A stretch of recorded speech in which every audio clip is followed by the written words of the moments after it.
Ndabaramukije nshuti bakundwa muriko murakurikirana kino kiganiro c'ijambo ry'Imana. Ndabaha ikaze muno mwanya tugiye gusangira amajambo y'Imana dusanga mu gitabo c'ivyahishe Yohana gice 3 kuva ku murongo wa mbere gushika ku murongo wa 6. Iki ni kiganiro kiri muri rwa rukurikirane rw'amajambo yerekeye ishengero Kristo ahimbarirwa, rinezereza Kristo ingene ari barimeze. Reka dusome iryo jambo nkuko turisanga muri kino gisomwa. Ikete ryandikiwe ishengero ry'Isarudi. Kandi wandikire umumarayika w'ishengero ry'Isarudi utufise impwemu ndwi z'Imana n'inyenyeri ndwi, aravuga ibi: ndazi ibikorwa vyawe, kuvuga kuri muzima ariko uri wapfuye. Bamaso ukomeze ibisigaye bigira bipfe, kuko atabikorwa vyawe nabonye bisozerewe imbere y'Imana yanje. Niwibuke rero ingene wakiriye kandi wumvise, uvyitondere wihane. Nuko rero nutaba amaso nzoza nk'igisuma, nawe ntuzomenya igihe nzokubirira. Ariko ufise amazina makeya y'Abisarudi batanduje impuzu zabo, nibo bazogendana nanje bambaye impuzu zera, kuko bibabereye. Unesha azokwambika cyo impuzu zera, kandi sinzosiribanganya izina ryiwe mu gitabo c'ubugingo namba, kandi nzokwatura izina ryiwe imbere ya Data n'imbere y'abamarayika biwe. Uri n'ugutwi niyumve ico mpemu abwira amashengero. Muri no jambo tugiye kubana tuganira muri rwa rukurikirane rw'ibimenyetso canke ingene ishengero Kristo anezererwa rimeze, tugoma tuvugana ivyerekeye ishengero rizima. Muri no kete Mwami Yesu yandikiye iri shengero ry'Isarudi, tubona avuga ku vyerekeye ishengero rizima. Hanyuma turaza kwibanda cyane ku vyerekeye ibimenyetso biranga ishengero rizima canke umukristo muzima mu buryo bw'impwemu. Mu buzima bwa misi yose hari ibintu biranga canke ntabanduka bitegeza kwerekana ko ikintu ari kizima. Abavyeyi murabizi, iyo umwana avutse ntarire, abamwakiriye barahangayika gose gushika babone arize, kuko iyo atarize vyerekana yuko uwo mwana atabuzima yavukanye. Nico kimwe n'imodoka, naho yoba ari nziza gute, naho yoba igezweho, wayishiramo urufunguruzo ukumva ntiyaka, ntigenda. Iyo modoka naho yoba ari nziza gute, ihava hinduka ikintu cyo gushariza, ntazoba ari nzima. Uko niko bimeze no mu buryo bw'impwemu, haba ku ishengero canke haba ku mukristo uwo ari we wese. Hari ibintu ntabanduka umuntu yosuzuma kugira ngo arabe ku ishengero, arabe ku mukristo afise ubuzima, ari muzima, atari cya kisharizo kiri ngaho c'igikanganyoni ariko atabuzima burimwo. Rero birashobora ko ishengero riba rizima, kandi ishengero rizima rirafise ibintu birimenyekanisha bivyerekana umukristo muzima arafise ibintu bimuranga. Muri no kete rero tubona ryandikiwe ishengero ry'Isarudi, tugomba tuvugana ibintu bishika 5 mu ncamake biranga ishengero, biranga umukristo afise ubuzima. Kaze muri aya no majambo. Kandi ishengero bwa mbere, ishengero rizima rirangwa no kuba maso mu gusenga. Aya majambo nayabonye mu gice ku murongo wa 2, havuga ngo bamaso ukomeze ibisigaye bigira bipfe. Kuri ako gace ka mbere, bamaso ukomeze ibisigaye bigira bipfe. Kuba maso mu gusenga no kwitwararika canke guha agaciro umwanya wo kuganira n'Imana, umwanya wo kubwira Imana ibiri ku mutima wawe, n'umwanya wo kumviriza Imana ikikubwira. Nanicyo twita ikiganiro. Isarudi cyari gisagara cubatswe ku musozi muremure w'imetero 457. Ico gisagara ku ruhande rumwe cyari ku manga, ku buryo ata muntu yo kwinjira muri co aciye muri gomanga. Hari hejuru ku manga, hanyuma inyuma yacu hari kinogo kimanga. Ariko ku rundi ruhande hasigaye hari uruzitiro runini. Mugabo rero ntivyabuje ko ico gisagara incuro zishika 2 gitegwa. giterwa na cyo cyubatse ahantu heza. Kubera iki? Kubera abazigama igisagara baba basinziriye ntibabe maso, hanyuma igisagara kigategwa kandi gikikuje uruzitiro. Rero abisarudi babwiye ngo bamaso baratahura icyo bisigura. Baratahura yuko igisagara gitunzwe nuko abanyezamu bacu bari maso. Batari maso nta mutekano gifise, umwanya wari we wese cotegwa. Bari bazi ko igihe kanaka batabaye maso abanyezamu bacu kandi cagize ingorane. Rero iki kintu ca mbere ijambo ry'Imana tubona rivuga, ribwira ishengero ry'isarudi, rivuga ko ishengero ryari rikwiye kuba rifise ubuzima ingena rimeze, rikwiye kuba maso. Nibuka ishengero rizima rirangwa no guterama hamwe no kuba maso mu gusenga. No kuvuga yuko mu gusenga no mu kuganira n'Imana niho hagaragara ubucuti n'Imana. Ubucuti n'Imana niho bugaragarira. Twaravuganye mu majambo atari make kuva makete ya mbere, ingene ikintu ca mbere Imana irondera ku mwana w'umuntu no kwibera inshuti, kandi ubwo bucuti bugaragarira muri uwo mwanya. Ariko kandi no kubera ishengero riri mu ntambara, ntigibagire yuko nkuko abisarudi bama biteze ku mwanya wose botegwa n'abansi, niko n'ishengero rifise umwansi arigwanya. Paulo yandikiye Abanyefeso 6 ku murongo wa 12 uduga aravuga ati abo tunigana saba inyama n'amaraso, ni mwemu mbiza ahantu ho mwijuru. No kuvuga ishengero ryose, ministeri yariyo yose, kuko cyaje cyose kirafise abansi bakigenewe bajeje kugikurikirana ku murango no mwijoro ngo bari kiburabuze bakirwanye. Nico gituma gikwiye kuronka abagicungera, abagisanga, abakirarira, abavuza inzambi iyo babonye kwa abansi begereje. Mbere mwisengesho y'umwami wacu Yesu Kristo yari yadutegetse ko iyo dusenga, iyo tuja imbere y'Imana, twokwama twibuka kuyisaba ngo iturinde wa mubi. Bibiri tubwira ngo yivuga aguma arondera haca, agomba kwica ubuzima bwacu bw'impwemu, agomba kwica ubuzima bw'ishengero, agomba kuvangira uburongozi, agomba ko ibintu bitabandanya nk'uko Imana yabigomba. Mbere Kristo ubwiwe atugereranya nk'intama mu mabingira, nyagazi y'intama mu mabingira. Muri Luka 10:3 ehenda barungitse nk'inyagazi y'intama mu mabingira.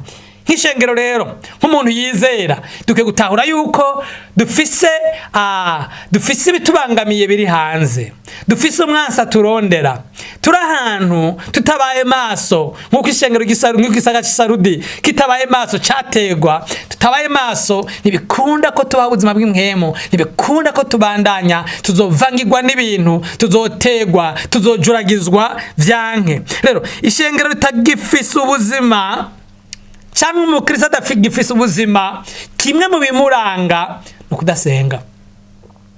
Ishengero ritagifise ubuzima cyangwa umukristo adagifise ubuzima, niyo asenze abisenga nk'umugenzo, abikora kugira ngo yikuremwo, yikureyo, yerekane kumenga yasenze abantu babibone, ariko nasenga kubw'umutima.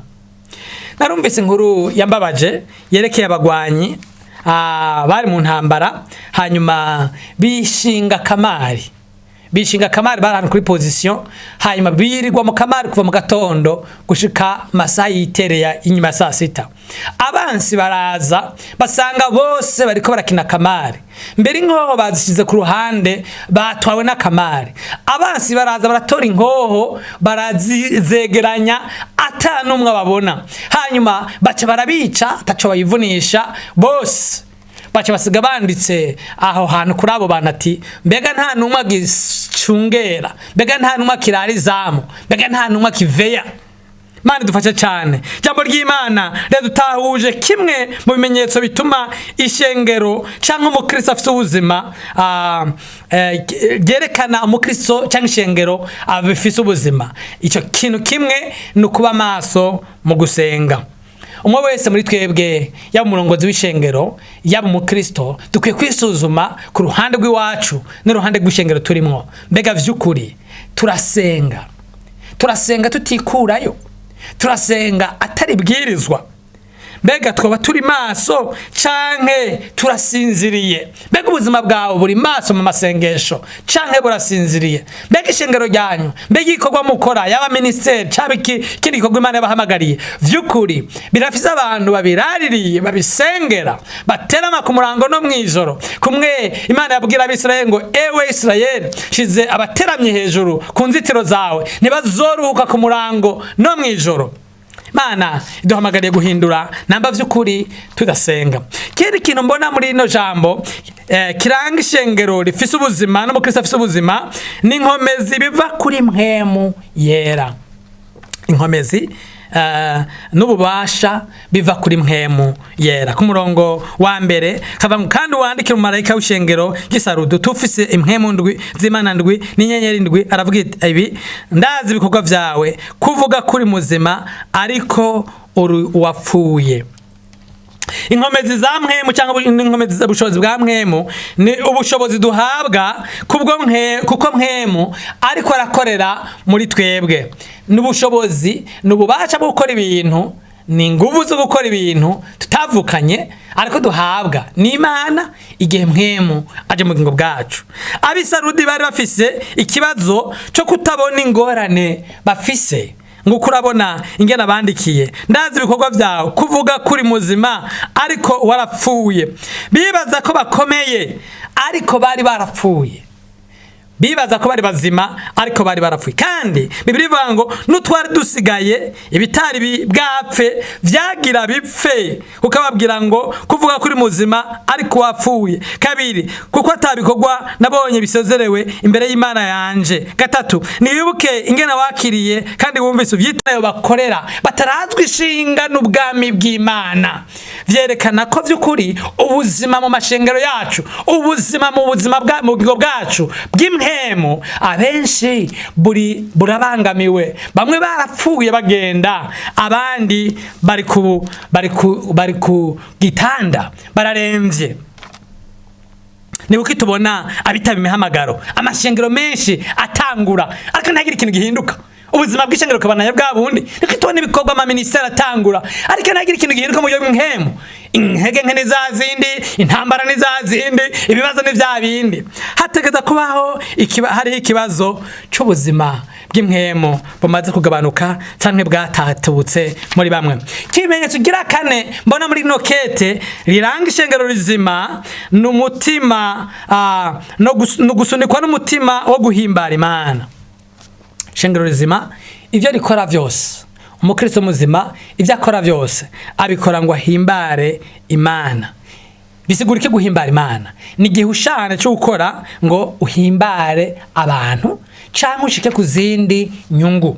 Novuga ngo ndazi igituma ariko arakora no kubw'Imana sikubw'izindi nyungu. Ibikorwa bya Bisarudi Bibiliya itubwiye ngaha uko atabikorwa bisozerewe, nyumviriza neza, imbere y'amaso yanje. Imbere y'amaso yabo Abisarudi imigambi yari myinshi, inyubako nkumbure bari bazifise, integuro zari nyinshi, mbere n'amafaranga bakoresha ku mwaka ashobora kuba yari menshi.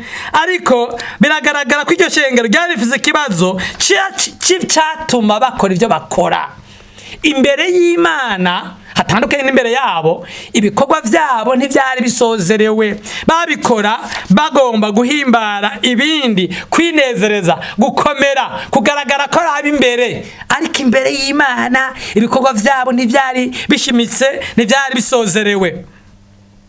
Wacha bibazo uti none ni gute bishika umuntu agakorera Imana adashaka guhimbara Imana? Mbega birashobora ko umuntu atangura ishengero, atangura ko c'Imana, aja mu bikorwa, akaja mu migwi yo mw'ishengero atagomba guhimbara Imana?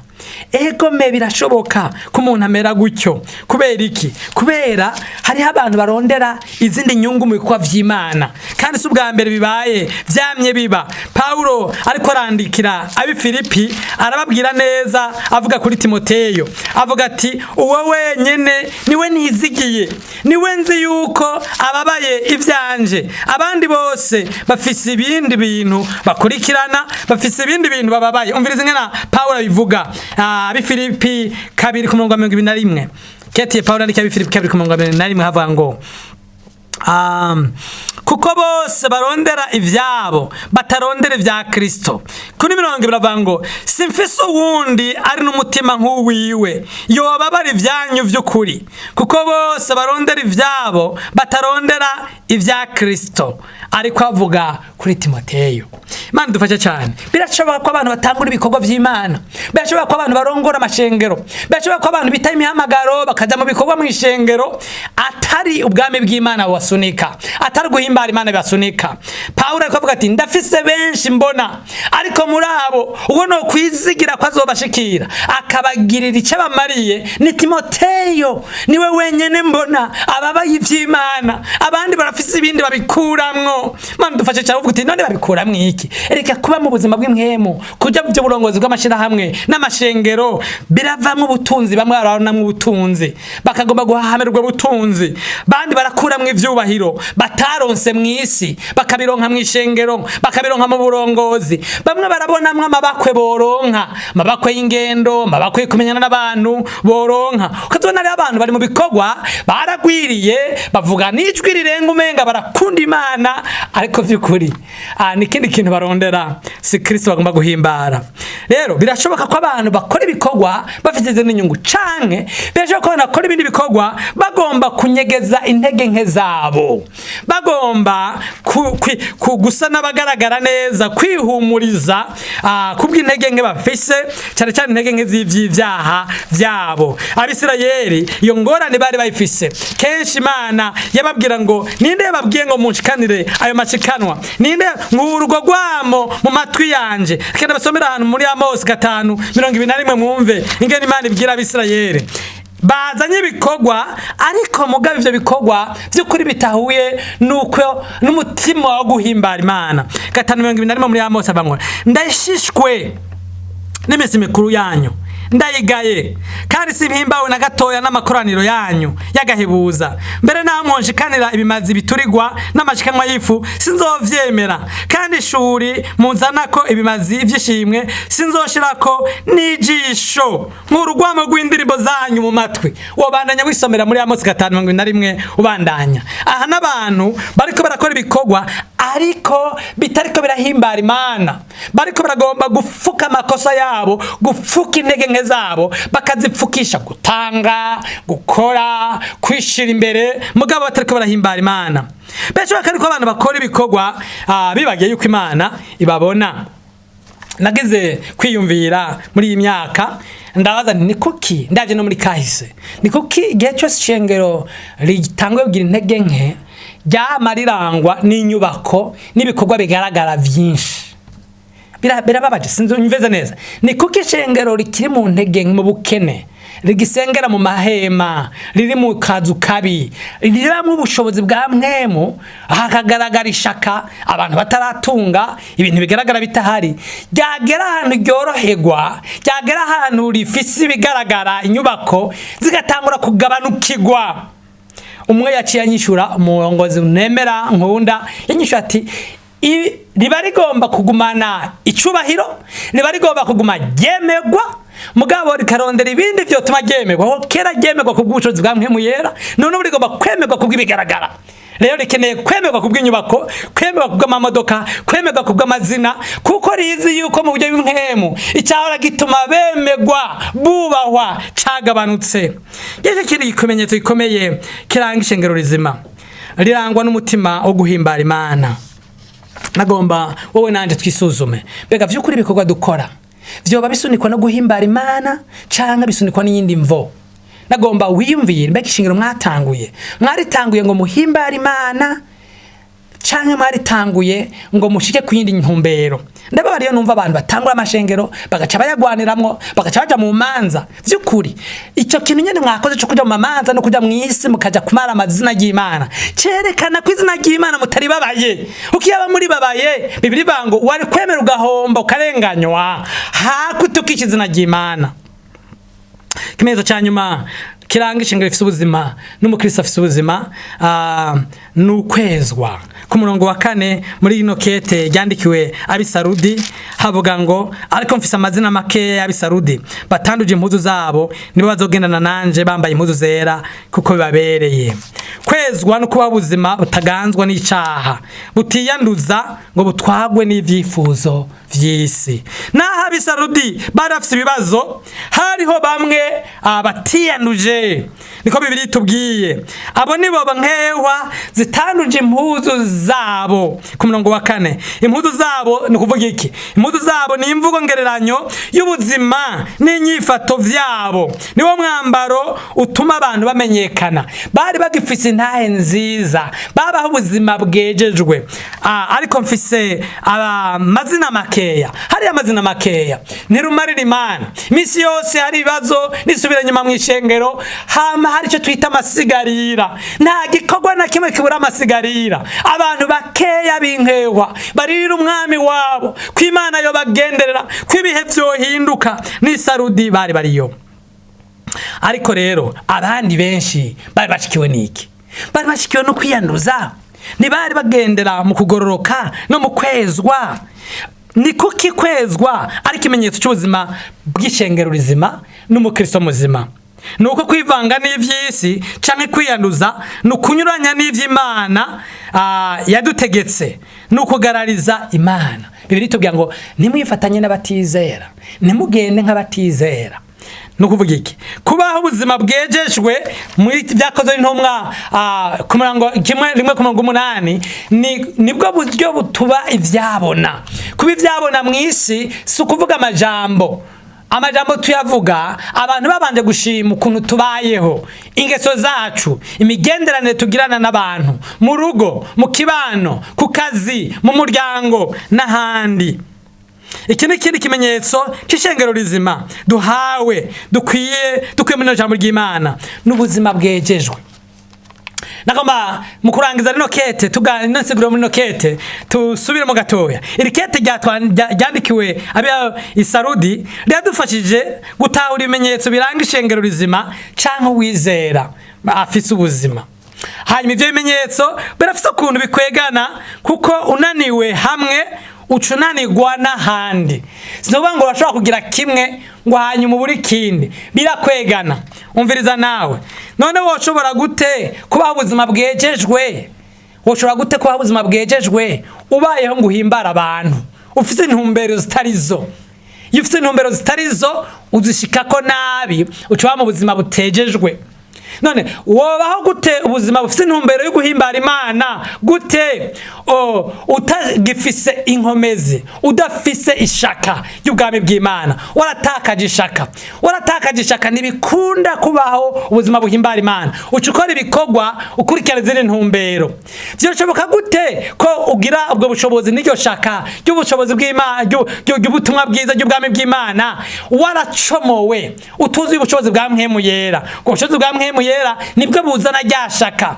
Kandi wo kuzura gute ubushobozi bwa mpwemu yera utari maso, udasenga? Mu yandi majambo, umukristo afite ubuzima n'ishengero rifite ubuzima, umukristo afite ubuzima n'ishengero rifite ubuzima n'abantu baba maso bagasenga, bigaca bituma buzura ubushobozi bwa mpwemu yera, bakagira inkomezi batavukanye. Izo nkomezi zituma bagira umwete n'ishaka yo gukora ivy'Imana igomba. Hanyuma bariko barabikora bakabikorana umutima wo guhimbara Imana, uko kanatsinda basunikwa na mpwemu.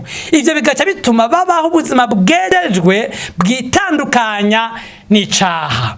Nuko nshuti mukundwa wariko urankurikirana, Imana iguhezagire. Nagomba wisuzume, mbega muri bimenyetso ni kihe kimenyetso kigaragara muri wewe? Ni kihe kimenyetso kibuze mw'ishengero ry'iwanyu mu bikorwa mukora? Ni kihe kimenyetso kigaragaza yuko mwatakaje ubuzima? Canke ni kihe kimenyetso kigaragaza yuko mufise ubuzima?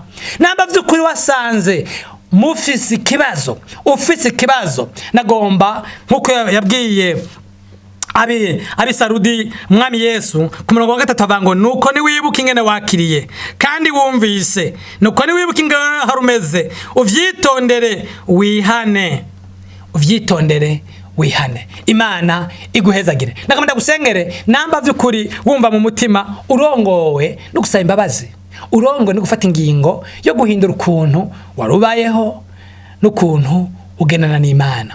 Mana gushimiye ku ijambo ryawe ryiza riduhaye ibimenyetso ritwibukije ishengero rizima n'umukristo muzima ingene bameze. Ndasabye mwami aba bantu muri twebwe batakaje inyota yo guterama, batagisenga, ubucuti bwawe nabo bwabaye nabi, ngo bakangure ubagarukane muri ubwo bucuti. Ndasabye mwami abantu bariko baragwana nuko bagomba gukoresha ingufu zabo, badafise ubushobozi bwa mpwemu yera, batagicometse. Ndasenga mwami ngo basuke mu bushobozi bwawe, ubahwikize ubwiza bwawe. Ndasenga mwami ngo abantu bawe utusukemwo ishaka y'ubwami bwawe, nituba abantu bakora ibintu bidahera, ariko dukora ibintu bibandanya kuko umuhamagaro uturya, kandi uturinde gukora ibikorwa vyawe dufise inyungu zindi dukurikirana, maze uduhe kubaho ubuzima bwejejwe. Mwene data yihanye, mwene data hinduye ivyiyumviro, umuharire, umugenderere, n'ishengero ryawe urigenderere, mu izina rya Yesu nsenze, amen. Imana ibahezagire.